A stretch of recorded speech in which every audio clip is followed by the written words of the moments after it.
विधायक का तो वो विधायक निधि में तो 50% तक वो लेते हैं, बाकी 50% तक 50% तक लेते हैं। और कहीं कोई इस क्षेत्र में विधायक निधि से कोई काम हमारे है उन किसी गांव में कोई काम नहीं है। दो ऐसे विधायक हैं जो अपनी जनता को और अपने मुखर लोगों को बर्दाश्त नहीं कर पाते हैं। जीना हराम कर रखा है उन्होंने, चाहे प्रधान है चाहे कोई हो, उसको ठीक से जीना नहीं चाहते हैं। इनका नाम है चंद्र प्रकाश सिंह और दूसरे का नाम है आशीष कुमार सिंह आशु। समस्या ये है कि जो चंद्र प्रकाश सिंह हैं वो फुलेरा यानी पंचायत नाम के सीरियल के विधायक हैं, बने हैं, और बात बात पे खुद ही मुंह की खाते हैं, जूते खाते हैं। जितना बेइज्जती हो सकती है उनकी हो जाती है, थप्पड़ भी पड़ सकते हैं उनके ऊपर। सांसद भी उनके पीछे पड़ा रहता है और सांसद भी। लेकिन यहाँ थोड़ा दूसरी स्थिति है। यह मामला है हरदोई का, मल्लावा का।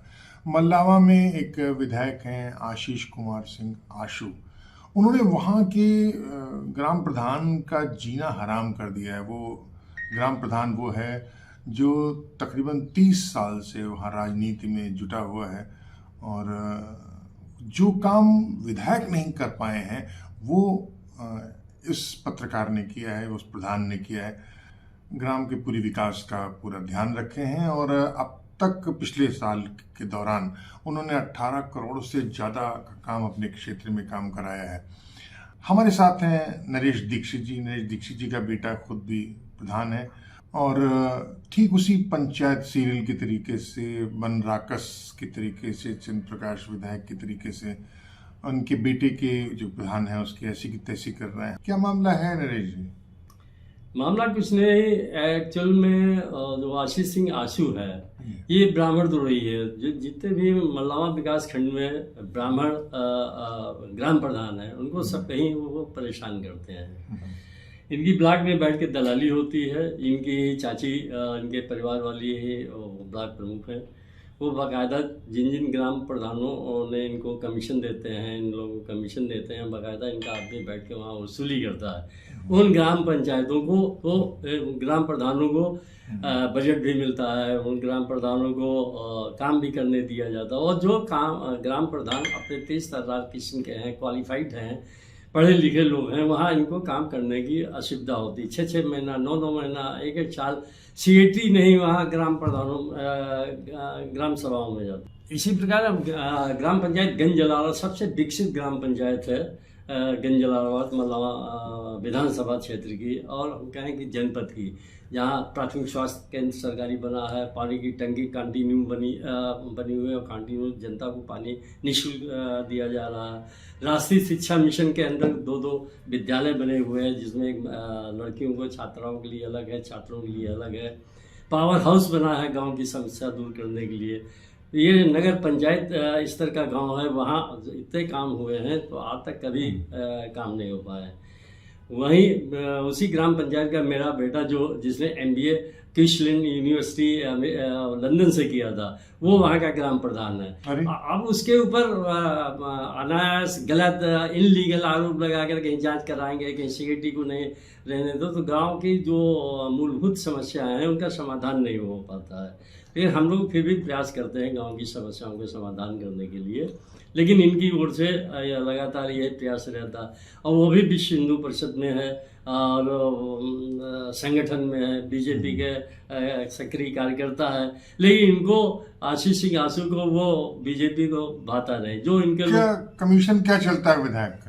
विधायक का तो वो विधायक निधि में तो 50% तक वो लेते हैं, बाकी 50% तक लेते हैं। और कहीं कोई इस क्षेत्र में विधायक निधि से कोई काम हमारे जो नया पंचायत गंज जलालाबाद पड़ती है उन किसी गांव में कोई काम नहीं है। एक तो हद ये हो गई है कि इन्हीं ने विधायक निधि से मेरे गांव में एक सड़क बनवाई थी, इंटरलॉकिंग। तो वो करीब 3 साल तक सड़कें नहीं बनवाई, पैसा 11 लाख रुपया इन्होंने निकाल लिया। जो हम लोगों ने उसको पेपरबाजी की, उसकी शिकायत की, तब जाकर उन्होंने वो सड़क बनवाई थी। ऐसे अगर इनकी विधायक निधि की ही जांच करा ली जाए तो अभी दूध का दूध पानी का पानी हो जाएगा। लेकिन आप भी तो उड़ता हुआ तीर या जमीन पर पकड़ी हुई लकड़ी उठा के ले लेते हैं, तो ये क्या है? अभी जाकर के आपने भूमि पूजन करा दिया। नहीं, भूमि पूजन ऐसा है सर, ये भूमि पूजन 2016 से हमारे गांव क्षेत्र का जो क्षेत्र है बहुत बड़ा है। गंज मुरादाबाद से नए गांव तक रोड गया जो संडीला में मिलना था, और करीब ये 20-25 वर्षों से इस क्षेत्र में कोई काम नहीं रोड का हुआ है। इससे जो ग्रामीण जनसंख्या थी, करीब 50 गांव इससे जुड़ने वाले हैं, वो लोग बड़ा परेशान थे। हम लोगों ने 2016 में प्रयास किया, करते अब जाकर उसको सरकार ने बजट मंजूर किया है 2024 में, 2025 में बजट मंजूर किया है, और करीब तो आपने भूमि पूजन क्यों करा दिया सरकारी काम? नहीं, वो चूंकि ठेकेदार के लोग, मेरा वहाँ एक शिव मंदिर है, शिव मंदिर पर रुके हुए थे। सुबह सुबह 8 बजे का मंडे का दिन था, वहाँ हम लोग पूजन अपने मंदिर के करने के बाद लखनऊ निकल आते हैं। तो उन्होंने कहा भैया मशीन चलने जा रही है, इसकी पूजन कर दीजिए, तो हमने पूजन कर दिया। अच्छा, ठेकेदार ने करा दिया? ठेकेदार ने करा दिया? हाँ, ठेकेदार ने। अच्छा, तो मैंने ये कोई अराजक कोई काम तो है, कोई गैर कानूनी काम है? कोई काम नहीं। पूजन तो हम कहीं भी कर सकते हैं, कहीं भी पूजन कर सकते हैं, कुछ भी कर सकते हैं। इस चीज से वो इतना कुपित हुए, इतना नाराज, इतने ज्यादा कुपित हो गए, इतना नाराज हो गए, उन्होंने मुख्यमंत्री तक मेरी शिकायत की जाकर कहना है कि वो हमको काम नहीं करने देते, ये नहीं, तो कोई मतलब ही नहीं, ये क्या काम कर रहे हैं क्या नहीं कर रहे हैं। लेकिन हम लोग जो पत्रकार हैं तो ऐसा भ्रष्टाचार पर ऐसी आंखें थोड़े बंद कर लेंगे। लेकिन आपको डर किस बात का? आपके पास तो एक गनर भी है। नहीं, गनर भी तो वापस ले लिया। अरे कब? अरे वो जो है उन्होंने FIR करवा दी झूठी, एक हरदोई के जिलाधिकारी से और एसपी से कह गए कि इन्होंने, जबकि वो जो भूमि पूजन मैंने किया था गंज मुरादाबाद जनपद उन्नाव में किया था, जो हरदोई में किए नहीं था, और FIR मेरी हरदोई में कराई गई। ये FIR जो हुई है वो किसने कराई? ये विधायक के इशारे पर PWD के सहायक अभियंता ने कराई है। सहायक अभियंता का इससे क्या लेना देना? नहीं, सहायक अभियंता कुछ लेना देना नहीं, कि DM उन पर प्रेशर डाल के आशीष सिंह आंसू ने उसने कराई थी। तो आपने उस पर शासन को लिखा या हाई कोर्ट में? नहीं, हमने शासन को लिखा, ये लिखा भी हाई कोर्ट हम गए तो हाई कोर्ट ने उसको स्टे कर दिया। अच्छा, हाँ, इस पर कोई कार्रवाई नहीं होगी और उसको स्टे कर दिया। इसी को आधार मान के ये आशीष सिंह आंसू ने फिर वो मुख्यमंत्री को शिकायत की, जैसा कि अधिकारियों का कहना है। वो मुख्यमंत्री के यहाँ से मेरे यहाँ तो टेलीफोन आ रहा कि आपकी सुरक्षा हटाई जाए, आपकी सुरक्षा हटाई जाए, जबकि आज तक मैंने जीवन में कोई अपराध किए नहीं, कोई मेरे खिलाफ कोई FIR तक नहीं है। मैंने करीब अपराधियों के खिलाफ और जो भूमाफिया, कमाल कर रहे हैं, दिन भर आप सुबह से लेकर शाम तक केवल अपराध करते हैं। अखबार लिखना का बस यही अपराध है, खबरें लिखना, यही तो उससे बड़ा अपराध कोई है क्या? यही अपराध है। तो मैंने करीब 2 दर्जन से ज्यादा PIL high court supreme court में कर रखी है। उसे जो भ्रष्ट लोग थे उनके खिलाफ कार्रवाई की गई है। आपको क्या लगता है कि जो इन्होंने मुख्यमंत्री के कार्यालय जा करके आशीष सिंह आंसू विधायक ने किया है, वो वहाँ क्या जुगाड़ होगा उनका? नहीं, मेरी समझ से मुख्यमंत्री का इतना निम्न श्रेणी का काम तो नहीं कर सकते हैं मुख्यमंत्री जी। हो सकता है उनके असिस्टेंट जो अधिकारी लोग वहाँ हैं। कौन हो सकता है? उसमें संजय प्रसाद भी हो सकते हैं। संजय प्रसाद जो प्रमुख सचिव गृह हैं, तो संजय प्रसाद से भी हम मिले तो संजय प्रसाद ने ये कहा था मुख्यमंत्री बॉस का ऑर्डर है, बॉस का ऑर्डर है। तो हमको छोटा, अच्छा, ये बॉल एक दूसरे पे डाला जा रहा है। हाँ, बॉस का ऑर्डर है, बॉस का ऑर्डर है। फिर किसी ने कहा वो रावत जी का ऑर्डर है, रावत जी का टेलीफोन आया। तो अब जो भी भ्रांतियां हो, क्या है क्या नहीं है, लेकिन मेरी SP से जो दीपक भूखर है उन्नाव के, उन्होंने हमसे कहा नहीं हम आपको सुरक्षा नहीं दे पाएंगे, तो उन्होंने वापस ले ली सुरक्षा। तो हम कोर्ट भी चले आए। कोर्ट ने तो आदेश किया कि इनको 24 आवर के अंदर सुरक्षा प्रदान कर दी जाए। तो करीब 8 दिन बाद हमको सुरक्षा भी नहीं मिल पाई। उसके बाद भी नहीं हो रही? हाँ, उसके बाद ही नहीं मिली। फिर उन्होंने एक जारी कर दिया कि इनको सुरक्षा वापस ली जाती। तो घूसखोर तो खुद करते हैं, जैसा कि आपने बताया नीरज जी, लेकिन अपराधों से भी के बिना इस तरीके से बेईमानी हो नहीं सकती? होती?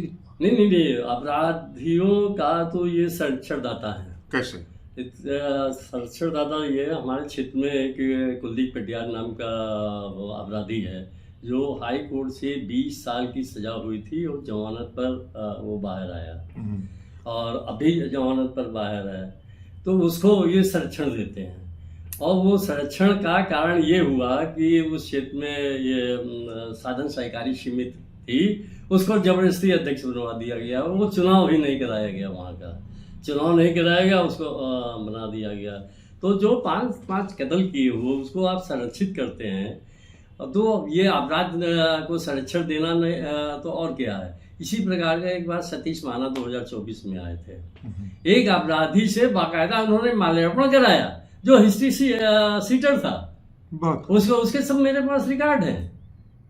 वो अपराधी है, वो अपराधी है। हिस्ट्री सीट है उसकी, हिस्ट्री सीट खुली हुई है उसकी, फोटो है और ये संरक्षण देते हैं। इसी प्रकार के क्षेत्र में जमीनों का